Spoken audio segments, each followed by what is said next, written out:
gente vem aqui essa noite para esse estudo. E claro que tem um fator adicional aí que é a emoção, né? Afinal de contas, estamos fechando o ano, no meu caso, o estádio despedido de São José dos Campos. E aqui sendo a casa, né, que nós escolhemos, a gente acaba sentindo muita saudade, né, já nessa apresentação desse estudo de hoje. Para falar sobre o nascimento de Jesus, eu comecei a pensar, na hora de trazer essa reflexão para a nossa noite de hoje, um significado maior que seria esse nascimento de Jesus. O que temos que aprender com esse tema, com essa ideia do nascimento de Jesus? E aí me vieram várias reflexões, os quais eu justamente queria aproveitar a oportunidade para a gente compartilhar hoje à noite nesse estudo. O primeiro deles é o seguinte: mais do que simplesmente a palavra nascimento, a vinda de Jesus, essa oportunidade que Ele nos deu de estar com Ele, encarnado, como homem, um corpo físico como nós, convivendo no dia a dia conosco, já nos faz parar para pensar em que existe alguma coisa muito maior do que um simples nascimento. Isso já é fato. Fato narrado por historiadores, fato que se consolidou em tantos séculos que não se muda. Mas qual é a mensagem maior disso? Que é justamente o ponto que eu queria trazer para a gente, para a nossa reflexão. E até mais importante, talvez, do que o nascimento de Jesus para conosco, seria um outro sentimento que eu queria, uma outra reflexão que eu queria trazer para todos nós. Mas, para isso, eu preciso fundamentar algumas ideias. Primeira coisa, quando a gente pensa em Jesus, a primeira coisa que nós devemos é tentar abrir nossa mente, as nossas cabeças, para sair da ideia do homem, do mestre, que veio nos trazer tantos ensinamentos, para ter uma ideia um pouco mais universal. E por que universal? Eu vou fazer uma comparação, contar uma historinha bem grosseira. Até me permita o erro e a grosseria da história, mas para a gente começar a entender onde eu quero chegar nessa fundamentação. Imagina um trabalhador de uma empresa em que ele começa a fazer seus primeiros trabalhos de uma empresa numa comunidade bem simples, eu diria até que bem selvagem, uma comunidade tribal, de uma cidade bem simples, bem humilde. Esse trabalhador, ele começa a desempenhar bem suas tarefas, terminada a fase daquela atividade dele, o que ocorre? O chefe, vendo que ele trabalhou muito bem, fala com ele o seguinte: nobre, enfim, servo, você trabalhou muito bem, eu acho que você tem condição de sair dessa condição, desse local que você está trabalhando, para ir com condição de um local melhor para trabalhar. E ele começa e sai daquela tribo e vai trabalhar num local mais civilizado. Também desempenha a sua atividade muito bem, e ali, novamente, o chefe percebe que ele, com os tropeços, com os erros, com os acertos, ele conseguiu chegar a uma condição melhor e convida ele para trabalhar em outro local, talvez de mesmo porte ou um pouquinho melhor. E ele começa novamente a desempenhar a nova tarefa. Esse servo, por muito tempo, vai desempenhando as atividades dele, até que chega um momento em que ele é convidado para ir para uma cidade muito mais civilizada, onde as pessoas já têm uma ideia muito mais adiantada, já conseguem se entender melhor. E assim ele desempenha a sua tarefa durante todos aqueles anos, até que o chefe dele percebe que ele já está desempenhando tão bem as tarefas que manda para o melhor país que tem. Chegando lá, depois de exercer todos esses trabalhos, fala com ele: olha, você fez todos esses anos, todas essas atividades muito bem, vamos agora ter uma nova tarefa para você. Aquela tribo, aquela vilarejo onde você trabalhou pela primeira vez, tem tribos similares, algumas delas precisam do seu ensinamento. Imagina aquele servo que trabalhou em vários lugares, conheceu várias cidades, algumas simples, outras mais avançadas, volta com um vilarejo humilde, simples, e precisa passar todos os ensinamentos para eles, que nunca vislumbraram nada mais do que aquele simples local, aquela tribo. Com que língua ele vai falar com os nativos daquela cidade? Era a mesma que ele falava antes. A diferença é que agora com conhecimento muito maior daquele que as pessoas têm ali. É uma comparação bem grosseira, notem, mas é para a gente começar a olhar em caráter universal a imagem de Jesus. Imagina o Espírito, nós aqui no mundo de expiação e provas ainda, vendo tanta maldade, tanto erro, situações primitivas ainda em determinados locais. Imagina o que um Espírito da magnitude de Jesus já traz de conhecimento. Quantos locais, quantos pôres do sol, quantos pôr do sol maravilhosos que ele teve a oportunidade de ver. Se a gente for olhar a Gênesis, vemos até que existem mundos com paisagens que nós nunca iríamos imaginar, mas elas estão lá, lindas, maravilosas, com dois sóis. Isso está lá na Gênesis. E Jesus já passou por todas essas cidades, já passou por todos esses países. Claro que quando eu falo todos, guardadas as devidas proporções, conforme uma pergunta de Allan Kardec dos Espíritos, nós não necessariamente vivemos todas as nossas encarnações em todos os mundos. Talvez nem conseguíssemos. Que é o mais provável, pela imensidão que é o universo. Mas imagina o Espírito do pendor, da elevação de Jesus, o que ele vivenciou até chegar na condição de Espírito puro. E aí eu começo a pensar o seguinte, e aí eu gostaria de trazer isso para a nossa reflexão.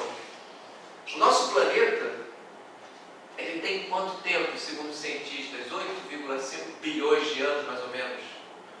Desses 8,5 bilhões de anos, imagine. Não é isso? 4,5 bilhões. Desculpa, 4,5 bilhões de anos. Estou confundindo com outros dados. Obrigado. 4,5 bilhões de anos. Obrigado. 4,5 bilhões, mas mesmo assim... ano para chuchu, né? Já dá bastante coisa, né? 4,5 bilhões de anos. De acordo com o livro A Caminho da Luz, que Emmanuel nos traz, Jesus já participou da formação do nosso homem. Logo no primeiro capítulo desse livro, em que fala Gênesis, já cita que antes da formação do nosso mundo, uma comunidade de espíritos crísticos se reuniram antes mesmo de sair a nebulosa do Sol que fosse condensar para formar nosso planeta. O planejamento, né? Já participou do planejamento e assim de tudo isso, ou seja, muito antes da gente aparecer aqui há 250 mil anos, será que eu errei novo? 250 mil anos, talvez, Jesus já era o Espírito de luz, já era o Espírito Cristo, já era o Espírito sublime, já era o Espírito de uma elevação absurda em relação à nossa. E a gente começa a pensar assim, nossa, se ele há 4,5 bilhões de anos, não vou encerrar, nunca mais esse número, mas se ele já há 4,5 bilhões de anos já era aquela condição, o que ele viu antes? E a gente começa a ter uma dimensão universal da visão, da perspectiva que nós temos que ter de Jesus. Nós ainda estamos caminhando no mundo de expiação e provas, temos saído do mundo primitivo há talvez milhões de anos atrás. Estamos caminhando, precisamos passar por um mundo de regeneração, até chegar em um mundo ditoso, para enfim nós chegarmos à condição de Espírito puro. Muito antes da formação desse mundo, Jesus já estava nessa condição. Quando eu falei dessa reunião da comunidade de espíritos crísticos, Emmanuel cita que esses espíritos só se reuniram 2 vezes. Uma justamente foi no planejamento, na organização do nosso orbe, e a outra foi por ocasião da vinda de Jesus. 2 vezes.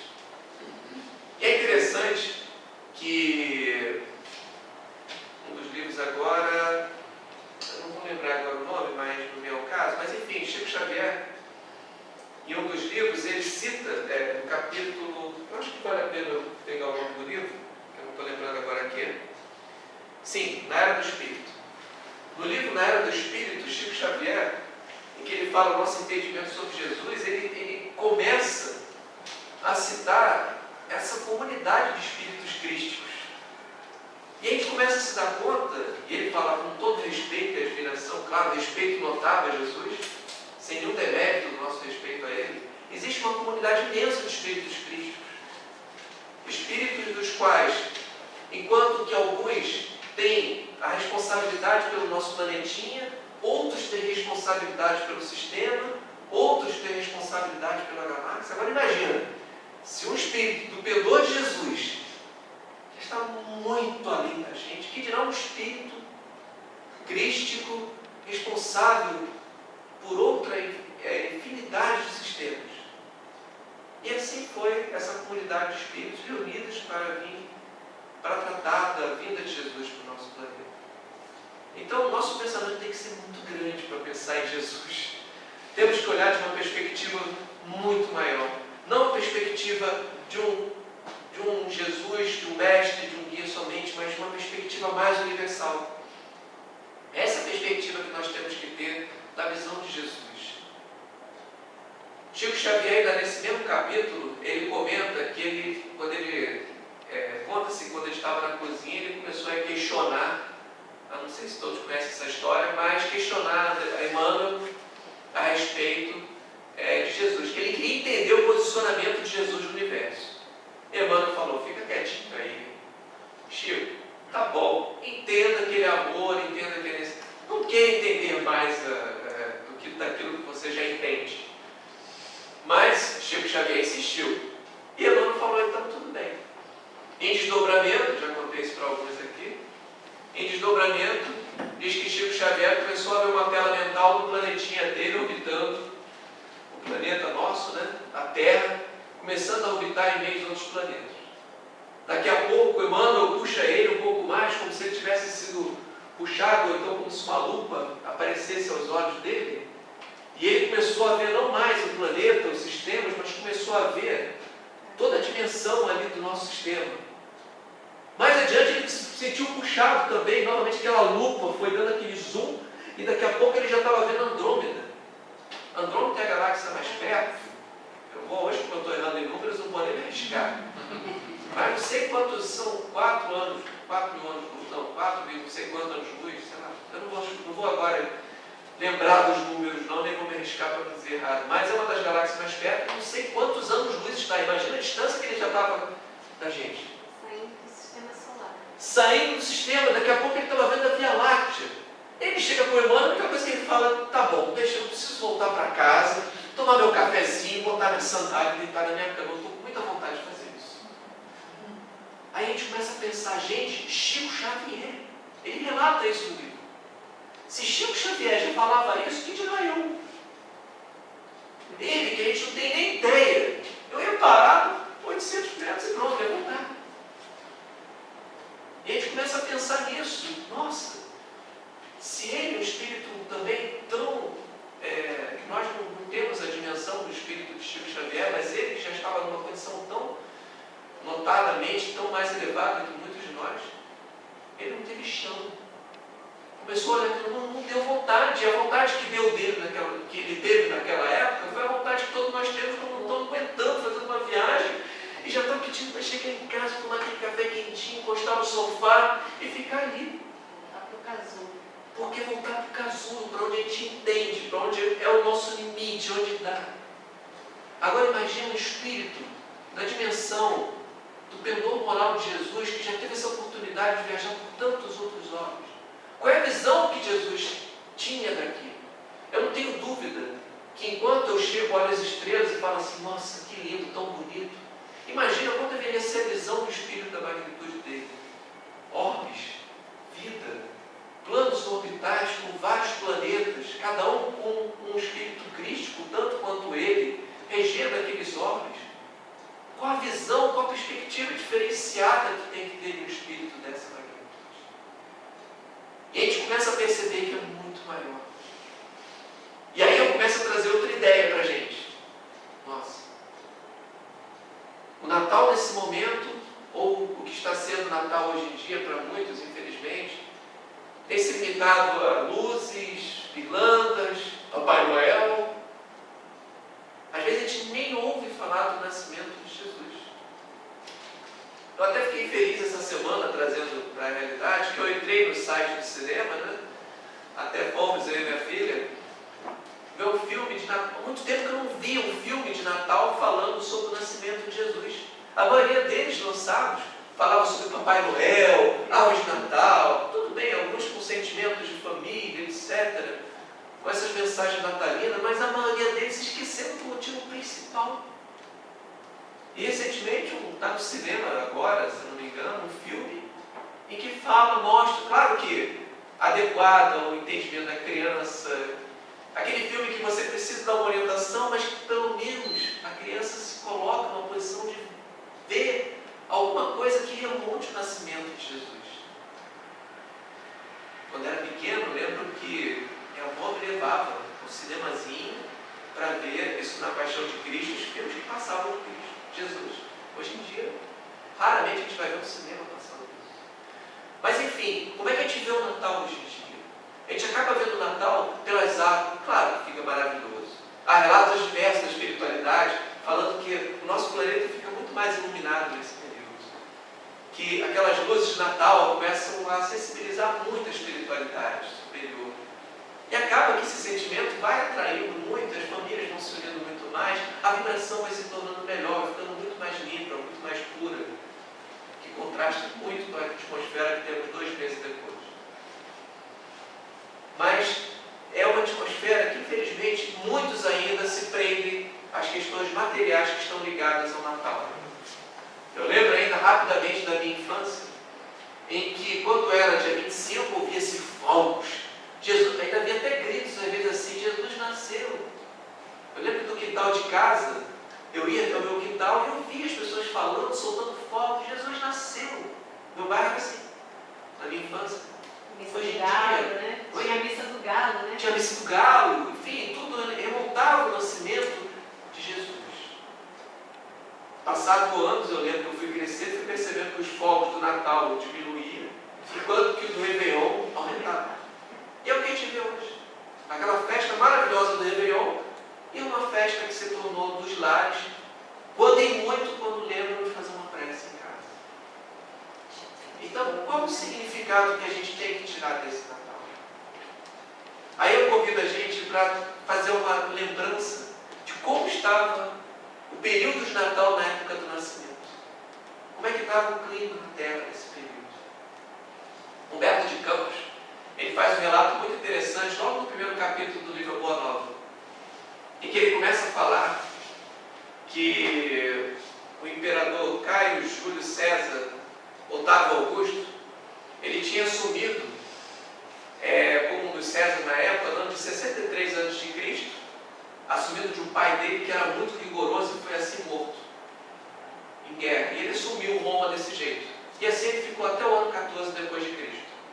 Nesse relato, Humberto de Campos cita que os historiadores não percebem essa sutileza, mas a atmosfera do planeta já estava sendo outra naquela época.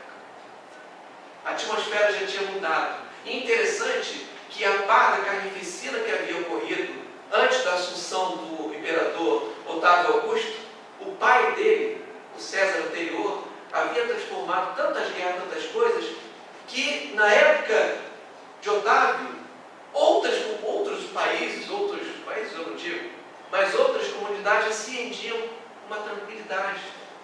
E acabou que naquela época se tornou uma época de muito maior paz, muito mais harmonia e tranquilidade, as guerras praticamente diminuíram. E isso na época em que ele governava, já 63 anos antes do nascimento de Cristo. Cita aí Humberto de Campos que nessa mesma época, Roma estava sendo presenteada com várias obras de arte, várias expressões artísticas, várias expressões nas letras. Vários poetas surgiram naquela época, todos eles voltados principalmente para uma sintonia um pouco mais elevada daquilo que se via em Roma naquela época. O próprio imperador Otávio, ele também se preocupava com a família romana. a parte dos desgostos que ele tinha na própria família, no caso da esposa, da filha, da neta, que trouxe vários desgostos para ele naquela época, e também seus próprios problemas de saúde, ele não era dotado de muita saúde. Humberto de Campos cita todos esses detalhes. Ele sentia uma alegria, uma harmonia, até o ponto de, quando se reunia o povo em algum evento, ele sentia aquela paz, a harmonia, porque ele percebia que o povo estava em paz. Mas não era à toa. Na realidade, todo aquele magnetismo, toda aquela esfera já estava acontecendo para aguardar a chegada de Jesus. Imagina a quantidade de espíritos que já estavam se mobilizando para que aquilo acontecesse.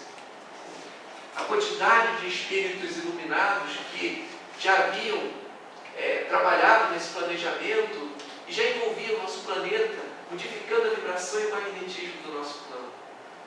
Era esperada, era chegada, era o momento em que ele ia chegar para a gente. Tem um relato muito interessante, que poucas notícias a gente tem do nascimento de Jesus.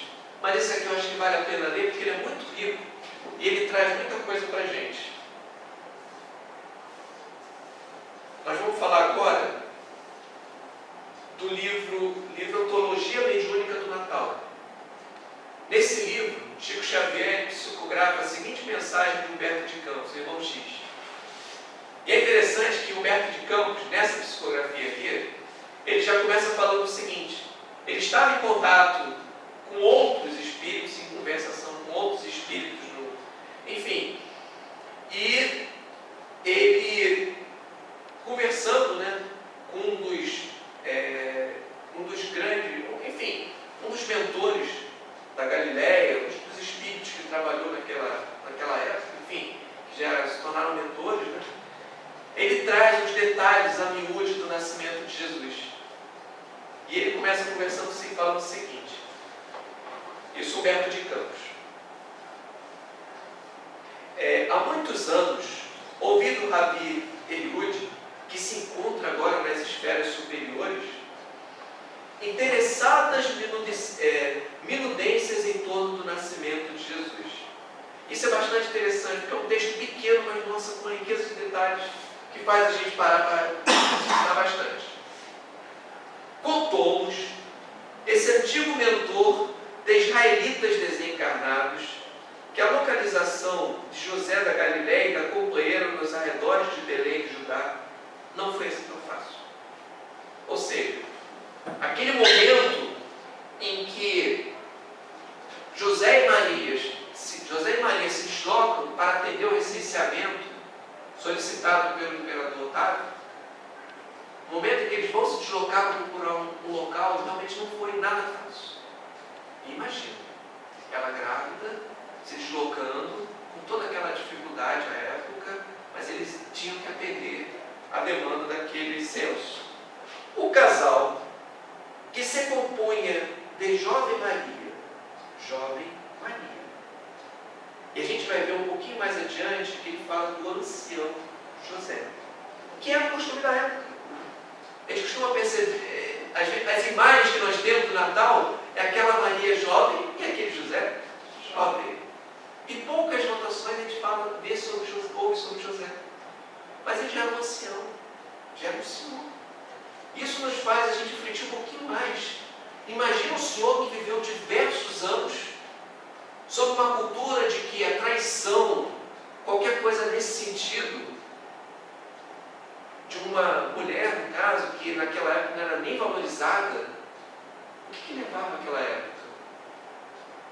Era naturalmente o apedrejamento, era algum tipo de punição até ela. Mas imagina ele depois de já um ancião, já um senhor aceitar a condição dela grávida. A gente começa a pensar que José não era um espírito qualquer. Eu vou até mais longe antes de continuar o texto.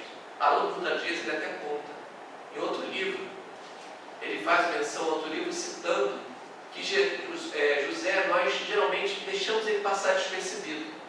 Mas assim como o próprio Emmanuel conta no Caminho da Luz, que diversos missionários encarnaram em várias épocas da humanidade, continuam encarnando, José era um desses missionários. Um desses missionários que passou despercebido, não fez questão, assim como tantos outros que tem, que não fazem questão de aparecer. Simplesmente simplesmente vieram, cumprindo da melhor forma a tarefa deles, mas não se marcaram na história, não fizeram aparecer nada. Mas eles estavam lá. Estavam lá, conduzindo a tarefa que lhe foi colocada para aquela encarnação, e assim ele desencarna, não muito assim depois, mas conduzindo, eu digo não muito depois, não leva muitos anos, e cumprindo a tarefa de receber Jesus, mesmo com todas aquelas condições e a cultura da época, que não aceitaria de forma alguma uma mulher grávida daquele jeito. O casal que se compunha de jovem Maria, tocada de singular formosura. Olha só, falando da beleza de Maria. E do patriarca que a recebera por esposa em madureza provecta. Entrou na cidade quando as ruas e hospedarias se mostravam repletas. Imagina, ela entrando grávida numa cidade que várias pessoas estavam indo para o recenseamento. Os descendentes do ramo de Davi reuniam-se aos magotes para atender ao recenseamento determinado pelo governo de Augusto. Bronzeados cameleiros do deserto confraternizavam com vinhateiros de Gaza. Negociantes domiciliados em Jericó entendiam-se com mercadores residentes no Egito. Porém, por outro lado, acompanhados por benemérita legião de espíritos sábios e magnânimos. Olha só, acompanhados por uma legião. A gente costuma dizer, quando a gente está indo para algum local ou outro, a gente está acompanhado, tem nosso anjo da guarda, tem nosso espírito protetor, mas aqui não eram poucos, não. Por uma legião de espíritos que estavam acompanhando José e Maria. A cuja frente dessa legião se destacava o abilegado Gabriel, que anunciara a Maria vinda do Senhor. Então vinha José e Maria, uma legião de espíritos, para aquele momento com Gabriel à frente. José e a consorte bateram primeiramente as portas da estalagem de Abias, filho de Sadoc, que para logo rechaçou por negativo. Foi bater no primeiro lugar possível, onde havia um local para eles poderem ficar aquela noite. Entretanto, pousando os olhos malevolentes na jovem desposada, ensaiou graçola irreverente. Imagina, já batendo na porta, a primeira coisa que aquele senhor fez foi olhar Maria, aquela jovem bonita que estava ali. Graçola irreverente, o que fez que José, apreensivo. Nota bem a vírgula aqui. Outro dia foi até o próprio Haroldo, não foi Haroldo não, foi aquele Rossano Kingsley, eu acho que ele fez uma palestra que eu achei interessante dele, até já citei aqui, que ele diz que o problema de muitos textos espíritas e até evangélicos é a tal da vírgula, entendeu? No caso ele cita especificamente livros espíritas. Que, bom, mas em todo caso, porém, etc, etc. E aqui nesses textos a gente vê algumas sutilezas interessantes. Ele falava assim, o que fez José apreensivo, imagina. Aqui que está o detalhe, estugar-se um passo para adiante. Vendo a esposa sendo de alguma forma assediada, ele já foi um pouco mais adiante, apreensivo, estava tenso, José, preocupado. Recorrer então aos préstimos de Jorão, usuário que alugava cômodos aos forasteiros. O ricaço considerou de imediato a impossibilidade de acolhê-los. Mas, ao examinar a beleza da moça nazarena, chamou à parte o enrugado carpinteiro. Olha só, o enrugado carpinteiro. Oi? Então aí você começa a ver, são detalhes interessantes no texto, que a gente começa a estudar e fazer uma reflexão, e ver as diferenças de idade que havia, as condições que levavam, que eles estavam naquela situação. Imagina ele muito mais velho, pedindo lugar para ela ficar, ela estava grávida, e as pessoas olhando para ele, ancião, e essa menina aí do lado? Podia ser a filha, né? Podia ser a filha. Olha só, chamou à parte um julgado carpinteiro e indagou se a menina era filha de escravo que se pudesse obter a preço amoedado. Nossa, que situação, né? Imagina a situação de José naquele caso. José, mais aflito, demandou a frente para esbarrar na pensão de Jacó, filho de Josias, antigo estalajadeiro que declarou impraticável o alojamento dos viajantes. No entanto, ao fixar-se na recém-chegada, veja bem, eu já li 4 passagens agora. Com essas são 4 passagens em que Maria, de alguma forma, estava sendo assediada por aqueles. Você quer ficar aqui? Poxa, mas essa menina que está com você. Olha só, a situação dele. Ao fixar-se na recém-chegada, perguntou desabridamente, como é que um varão assim velho tinha coragem de exibir uma jovem daquela raridade na praça pública? Deprimido, o ancião diligenciou alcançar a pousada próxima. Imagina, eu já falei 4 passagens. Contudo, as invectivas de Jacó atraíram curiosos e vadios que cercaram o ar, crivando de injúrias. Ou seja, além daquela situação, ainda outros também começaram a crivar de injúrias, né? Os recém-vindos de Nazaré, vendo-se de chuvas e zombarias, tropeçavam humilhados. É forte a gente ver esse tipo de frase aqui. Para mim, pelo menos, na leitura, eu achei forte isso. É o que hoje a gente chama de bullying, né?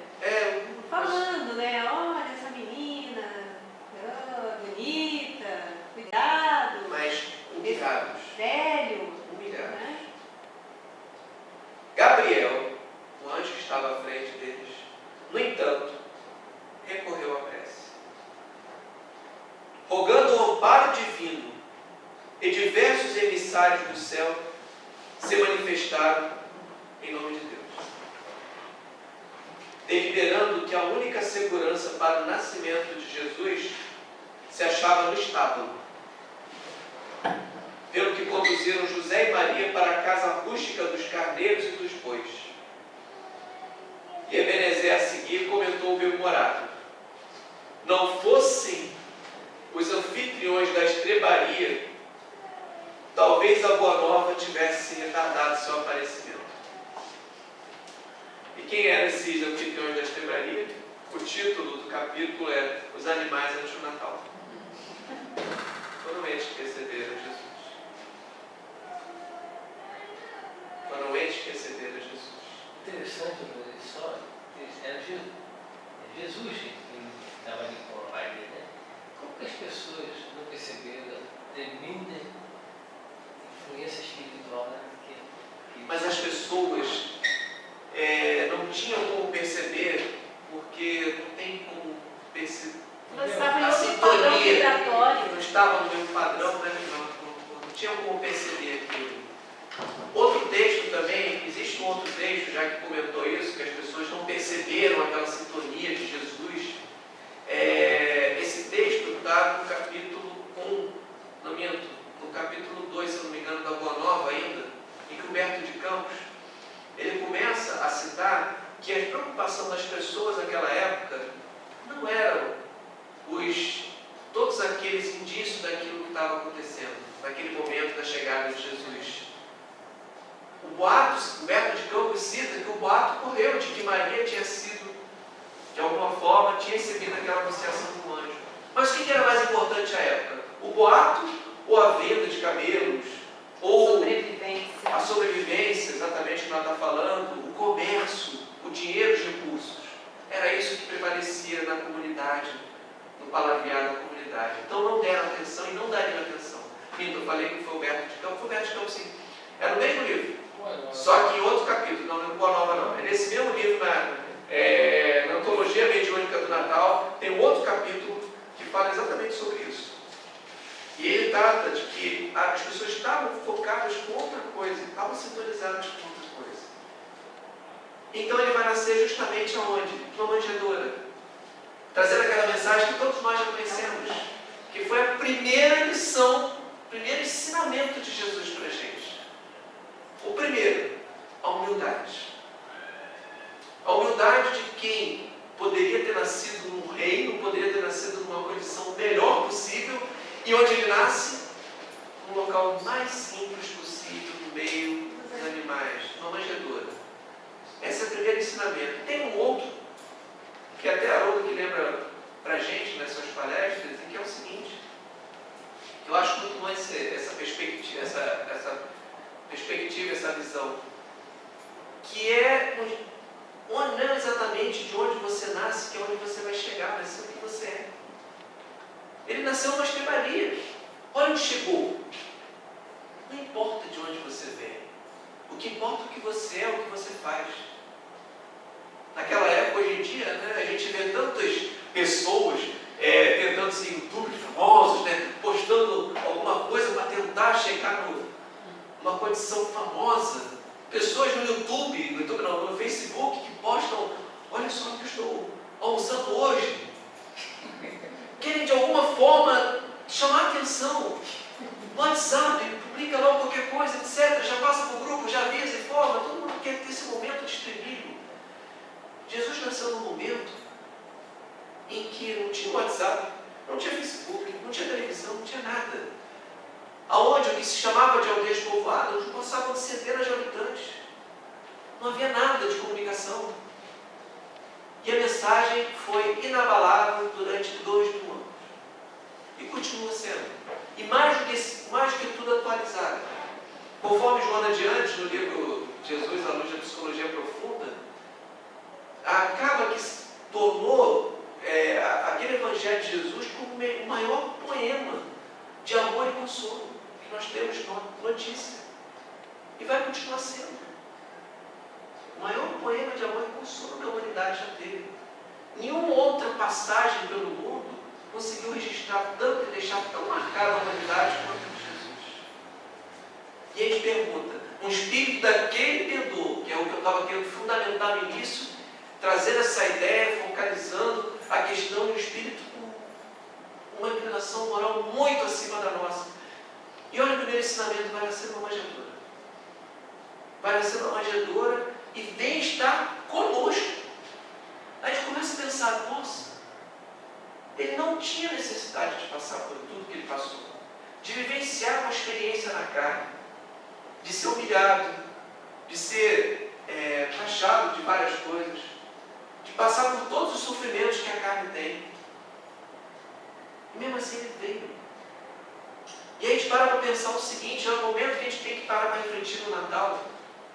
Se o Espírito teve toda essa preocupação conosco, nossa, é porque de alguma forma a gente é importante. E a gente não se dá conta de o que é para a espiritualidade o momento em que o nosso coração começa a bater. Eu não estou falando do bater para nascer, não. Do bater no sentimento de amor.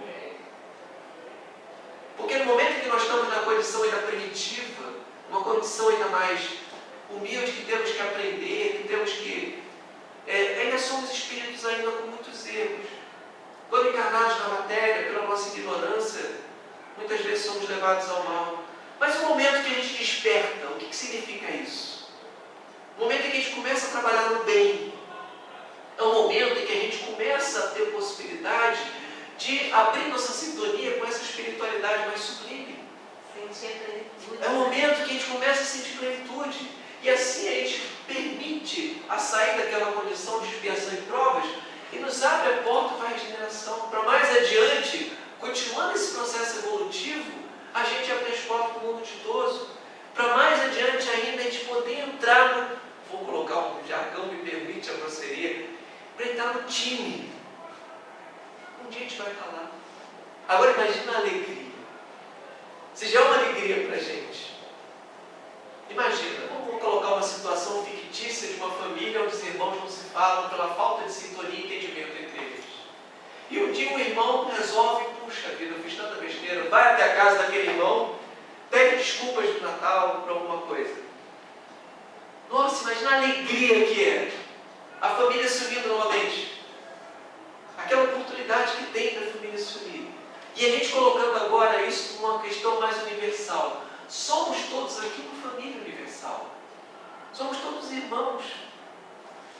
A diferença entre os espíritos crísticos e nós é que somos irmãos muito mais novinhos ainda, em que ainda não saímos das nossas paixões terrenas, dos nossos vícios, da forma como estamos presos ainda à matéria. Mas imagina a alegria que vai ser quando um dia a gente poder chegar até lá. E aí eu não preciso olhar de uma forma tão grandiosa, mas uma forma mais simples.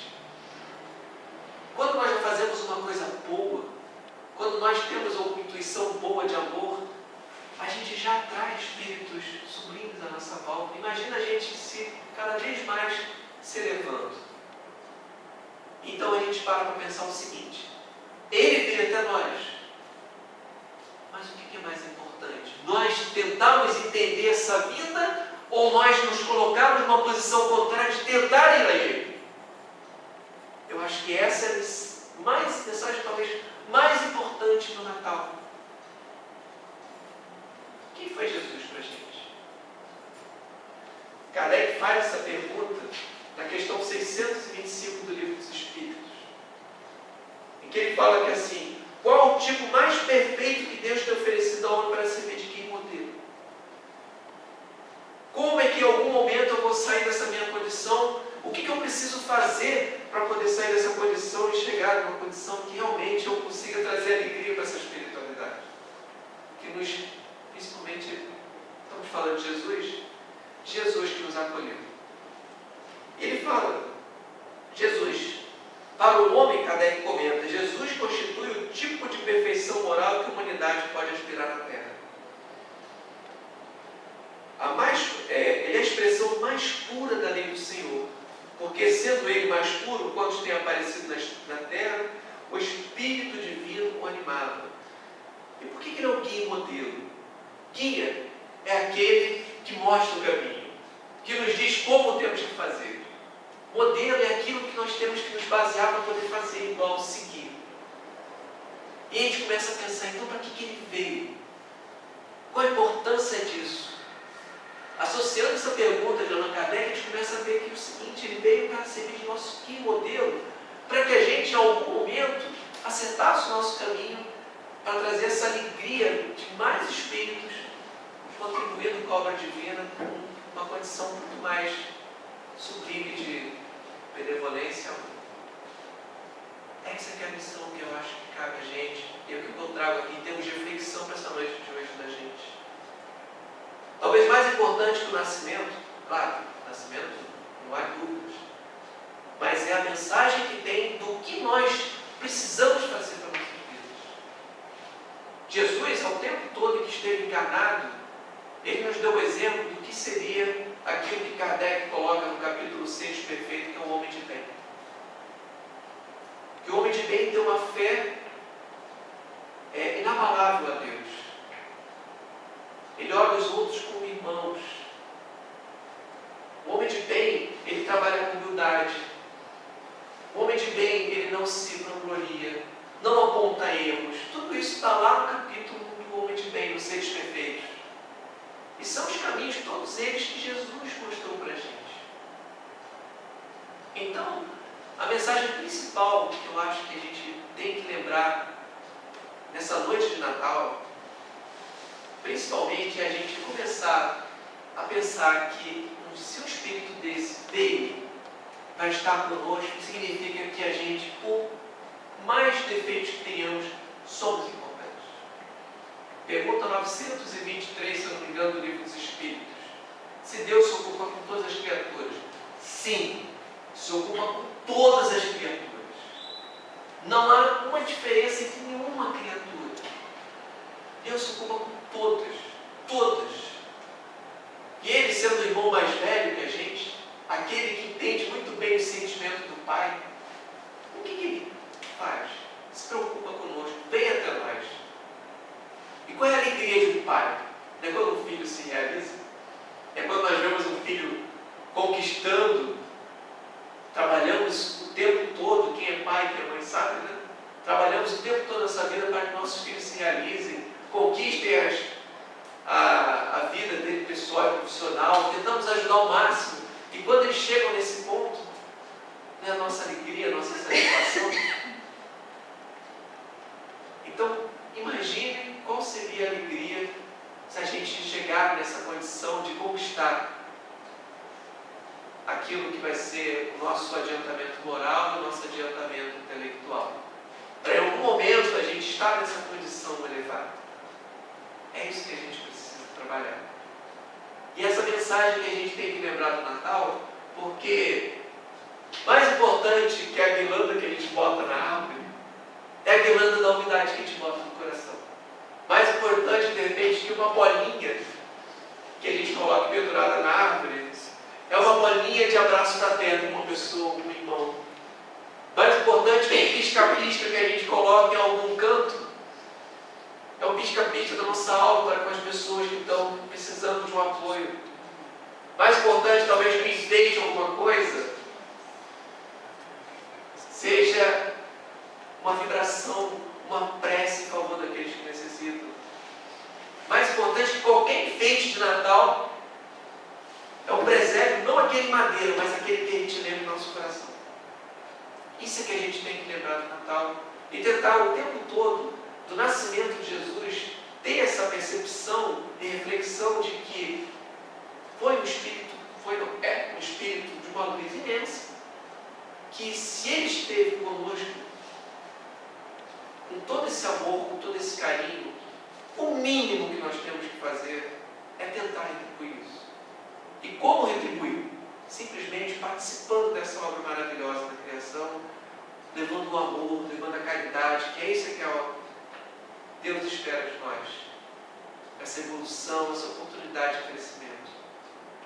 Levando aquilo que, como foi colocado naquele capítulo, seres perfeitos do homem de bem. Procurando levar sempre o amor a quem precisa. Eu acho que se todos nós, em algum noite de Natal, parássemos em algum momento e fizéssemos uma prece. Às vezes as pessoas esquecem, estão tão preocupadas com a ceia de Natal, que é difícil hoje em dia de ver famílias que, em algum momento, na hora da ceia, não precisa ser meia-noite, tem que ser a prece meia-noite. Ninguém come, ninguém faz nada, tem que ser meia-noite. Que em algum momento, lembre-se do nome de Jesus e faça uma prece. Lembre-se do nascimento desses ensinamentos. O nome de Jesus é tão importante, a gente não tem noção do nome, como ele tem uma força tão grande. Dá tempo de contar esse caso rapidamente. Em 1982, Chico Xavier fez uma entrevista que aquela atriz, já desencarnada na Embelo, pergunta para ele qual era o significado da palavra Jesus, se ele tinha alguma coisa pessoal que ele gostaria de compartilhar. E é emocionante a narrativa dele, que ele conta em que os anos entre 1963 e 69, quando ele estava em Pedro Leopoldo, uma senhora foi até o grupo em que ele trabalhava e pediu apoio para a irmã dela, que tinha tido um probleminha, tinha ficado hemiplégica e muda. E passaram, todo o grupo de trabalho deles, passou todo sábado a ir ver aquela senhora. Na verdade não era uma senhora, uma moça, Valéria, o nome dela. E Chico Xavier ficou emocionado, porque no sábado ia um trabalhador da casa, ia lá, falava com Valéria. Levava balas, levava doce. Era até interessante, Chico Xavier, aquele bom humor dele, conta que ela pegava bala e doce e botava debaixo do travesseiro. Foram passando anos, levaram 6 anos praticamente, levando aquela prece todo sábado até Valéria. Alguém conhece esse caso? Conhece? Então, levaram para ela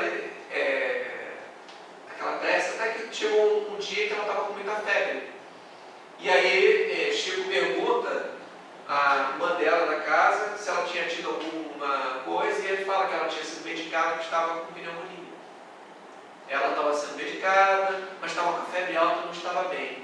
Naquele dia, Chico Xavier então falou: olha, Valéria, Jesus andou. Primeira coisa, Deus, você acredita em Deus? Aí ela fazia um sinal, tentou, fala Deus, e ela não conseguia falar. E aí pede: e você se lembra que Jesus caminhou entre nós, curava leprosos, fazia cegos enxergarem, ressuscitava mortos, etc. Você se lembra disso, Valéria? E ela, sim. Então faz o seguinte: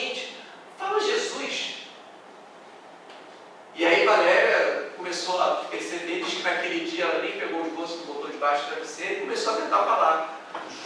Tentou falar de todo jeito. Até que ele conseguiu extrair dela o Josuso. Aí ela fala, Josuso, aí chama a irmã dela, olha, ela está ficando boa aqui, ela está falando Josuso, já saiu Josuso. Bom, no dia seguinte, infelizmente, a notícia não foi muito boa. Receberam o recado que Valéria tinha desencarnado. Anos depois, isso já foi em 1976, Chico Xavier ele teve infarto. Ele foi para o hospital, chegou lá no hospital, o médico vendo que já tinha, de certa forma, né, o caso dele estava sob controle, falou o seguinte: olha, seu Chico, só vai para casa, que senão aqui a fila vai ficar grande, vai ficar doendo, então a pessoa fica quietinho lá. Vai para a sua casa, deita, fica relaxado e a sua situação vai melhorar.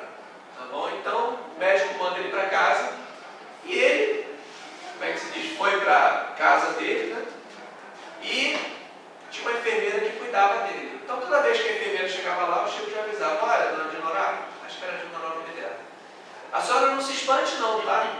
De vez em quando, se eu estiver falando com alguém, não, eu já entendo.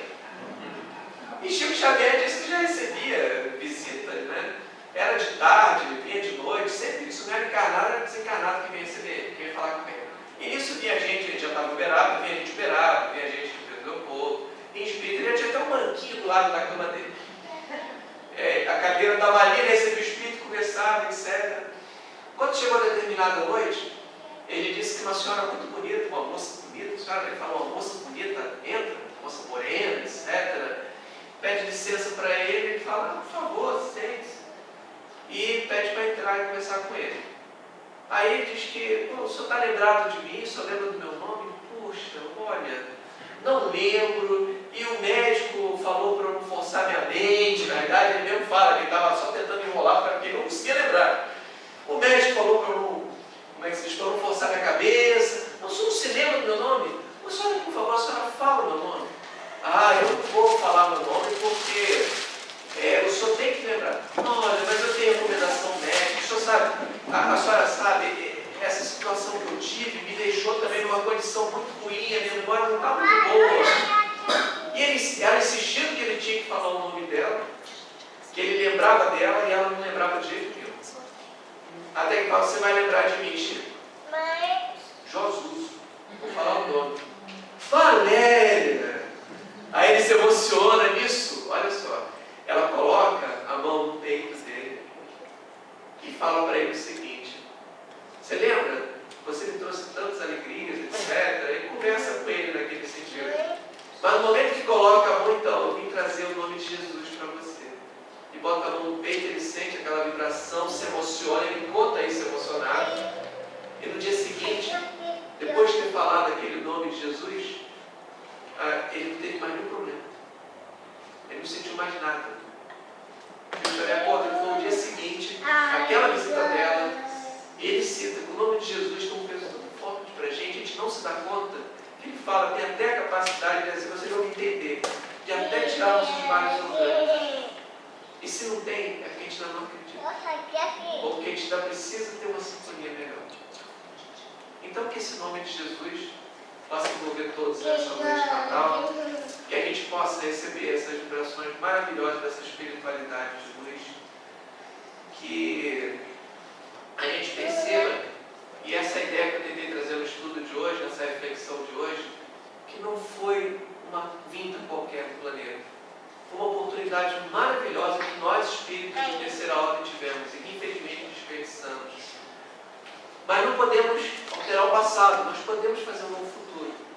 Que a gente possa, cada um, mentalizar nessa noite de Natal a imagem do menino Jesus. A imagem daquela legião de espíritos acompanhando José e Maria, conforme relata Gilberto de Campos. Caminhando entre Belém, chegando até aquele momento ali da manjedoura e vindo ao mundo na maior simplicidade possível, mas trazendo uma mensagem que durante toda a vida dele, desde o primeiro até o último instante derradeiro, não deixou de trazer a mensagem de amor de Deus. Então que a gente possa lembrar isso no Natal e ver que além do nascimento dele, o principal não foi o nascimento, foi um exemplo, mas para a gente o nascimento é aquele nosso que nós temos que ter a cada dia. Para tentar fazer um Natal não só, um Natal